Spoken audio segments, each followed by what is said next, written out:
ইফতার লই বাই দিয়েছি এই 5 মিনিট আগে দিয়ে। তা ইফতার করতে যত সময়, এই সময়ের ভিতরে আমি ইফতারি খাই রাস্তার দিকে আইসি, আমার অটোটা নাই। অটোটা না থাকাতে বাইক হইসাল লই গেছে, মানুষ থুবি গেছে, আহারে কি করলো রে কেমনে চলবি।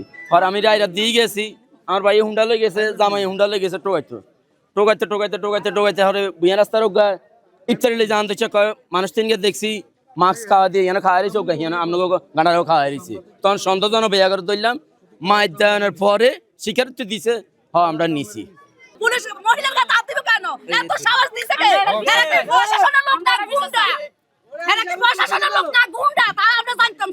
মহিলাঘরের পিছে আমার একটা বাড়ি দিছে, ঠ্যাং ভাই লাথি দিছে আমারে।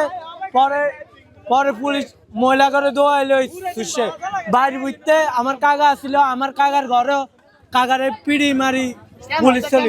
ইফতারের পরে আমাদের একটা সংবাদ পাই যে এখানে 4 জন লোককে স্থানীয় লোকজন চোর সন্দেহে আটক করে মারধর করছে।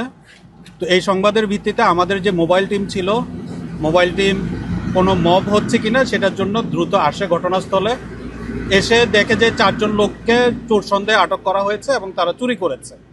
তো পুলিশ এখানকার যারা আটক করেছে তাদেরকে নিবৃত্ত করার চেষ্টা করেছে আমাদের মোবাইল টিম, এবং তাদেরকে বলেছে যে ঠিক আছে, আমরা এই 4 জন লোককে আমরা অ্যারেস্ট করে নিয়ে যাই, আপনারা আসেন থানায় মামলা করেন এবং আমরা আপনাদের যে অটো চুরি হয়েছে এবং সেগুলো আমরা উদ্ধার করার চেষ্টা করব, চলেন। কিন্তু এখানকার কয়েকজন মহিলা ছিলেন, ওনারা কোনোভাবেই এই আসামিদেরকে আনতে দিবেন না, ওনারা নিজেরাই এটার বিচার করবেন, এই মর্মে পুলিশের সাথে বাকবিতণ্ডে জড়ায়। আমাদের বডি অন ক্যামেরা ছিল, বডি অন ক্যামেরাতে সেগুলো ভিডিও ধারণ করা হয়, মোবাইলে আমরা বিষয়গুলো ধারণ করে রাখি।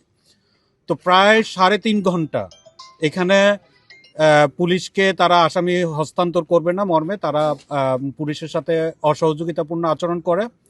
তো যেহেতু একটা বিষয় মবের ব্যাপারে সরকারের কঠোর নির্দেশনা, এগুলো বন্ধ করার ব্যাপারে, সেই নির্দেশনার প্রতিপালন হিসাবে পুলিশ এই মব থেকে আসামিদেরকে উদ্ধার করে গ্রেপ্তার করার জন্য এবং আইনগত ব্যবস্থা নেওয়ার জন্য উদ্ধার করতে চাইলে তারা নানাভাবে বাধা দিচ্ছিল।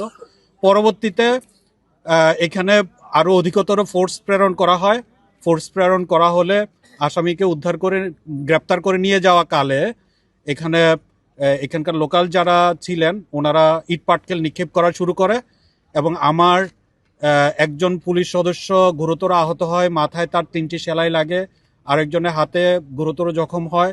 এরকম কয়েকজনের হাতে এবং মাথায় ইট পাটকেল নিক্ষেপ করা হয় এবং তারা আহত হয়।